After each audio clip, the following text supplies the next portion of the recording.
apologies about that. Forgot to unmute my mic. And we are back here on Erangel for game number 2 of the evening. Man, it feels like every PCS I do, there's always one moment where I forget to do that. It's unfortunate. It does happen every now and then. At least it's at the start of the game. It's not in the middle of a clutch. It's not in the middle of a team fight. So we've missed you talking for 5 seconds while the plane was starting its trajectory over Erangel. It's not the end of the world. It's not the end of everything, as so far, no one's even landed yet, Chunks. Don't worry too much about it. Phew. That's a relief. Kicking things off, as I mentioned, I forgot where I unmuted, but a lot more of a friendly playing path, it feels like now. Everyone should be able to get to the drop spots they wanted. And also, we should probably note bystanders now going for Lipovka instead of Shelter. I don't think they really actually wanted that drop spot. Either that or they're aware of Polish Power. And that could actually be an early game engagement here, as it looks like Flamey and Marcelik want to go for the same vehicle. Polish Power backing off of it this time. Polish Power is a team that's shifted towards this as one of their drops, I think, especially with Win or Die in the lobby. We've seen them yesterday as well. We've also seen the bystanders shifting around quite a bit. And another team that you have to touch on when you talk about drop spots is Foot Esports here. They like their Milta Power drop, but they have absolutely been swatted by Entropic in the hot drop when they first started. Or Nade, it's going to be down to 13. I can't believe I said last game that we haven't really had a quiet early game yet, and this is what we get in game 2. Now, Paris steps up. That was looking scary for a second. He lined up a very nice first kill. He's not able to get any more. The Bystander's still fragging. The Bystander's still putting DMR damage in, but look at his breach. FaZe is cleaning up Pink Venom just like that. That's 4 kills in a heartbeat. That's a point injection if I've ever seen one. And now Turkin, he's cruising on into the dip. He's looking for Yanni. Does he know he's at the rock? Now they've heard the information. He's jumping over. Yanni doesn't know. He's coming around the side. What? How do you turn that around? I have no idea how he just pulled that off. I think it was maybe Foot Esports that went for the third party as they took down Yanni in the end, but... We already saw Dead outside marking trees for his teammates to see if they were in the zone, putting the quick marker down. Now he finds X10s, and after X10s, we've seen him sit still early and getting punished by Marcelik. Now, similar opportunity for Dead. He has to not get too close. He needs to land a 2-tap, and it's a headshot and a body shot, but it's not a knock. That's massive. X10s can peek on over and help out Leoshi massively, but that's a nade coming in. That's enough damage to at least get the knock before he gets traded. And that nade is actually flushing things out. Dead is making the entry for TE. The rest of the squad is not there to trade just yet, as Polish Power have demolished Savim Esports and Milta Power. Foot Esports also going to be working their way across as FaZe have kept themselves up to 8 kills. They were able to completely eliminate Pink Pony just a second ago while we were on this fight. So really impressive to see from them coming alive. It shows that just because you're playing a position kind of passive, it doesn't mean that you can't stack up those kills when they count. Team Elite, though, they're playing a little bit more passive after losing another player, especially up against a team like Win or Die. You've got to be careful. Keanu does go down to the Molotov, though, as Foot Esports going to be making their push through. Iroh is the first player on that squad to be eliminated. More mollies coming through, and that should be the end of Hjor as it spreads. He will likely just be trapped in the back, but no, actually remaining in it just about, and even looking like he might be able to get his teammate up. It's going to be a bombardment. If they have more nades, they're coming into the top floor, and they'll realize at some point that they have to clear this. There is a chance for him to get that res, but he doesn't know if there's another nade coming, and there it is. You see that from his POV. There is no counterplay. He doesn't know when it's coming. It's well cooked, and Foot Esports make the approach into the Wizard Tower. That's the downside to that position. It's so hard to hold, especially when you don't have the bridge on the west.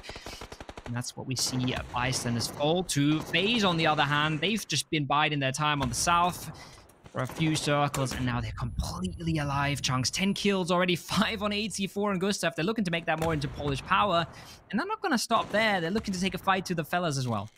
Marcelik tried to make a bit of a peek, but as the final player from Polish Power, it's not going to be easy. He wants to work his way through, but fellas are just doing everything they can to deny it. They're also making their entrance into zone now, so it could be his opportunity to sneak up from behind. FaZe Clan really just waiting for their moment to strike. They've already got a plenty of kills on the board. They just want to finish off the job. Here is the replay, though, on what happened with Win or Die, as Cobra was just laying there prone. He waited, and, well, the trigger discipline worked out in the end. Decent kills to keep Team Elite in it and ultimately get them 3+ points on the board.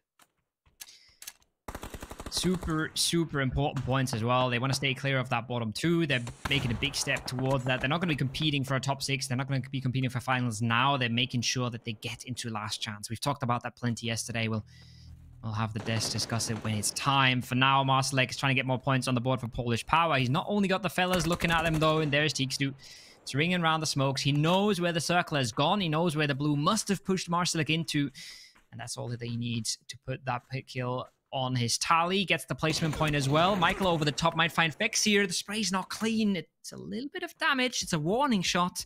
But the more time passes here, Chunks, the more fellas are going to be locked into this warehouse. And it's not going to be easy to leave with FaZe just staring you down from the south.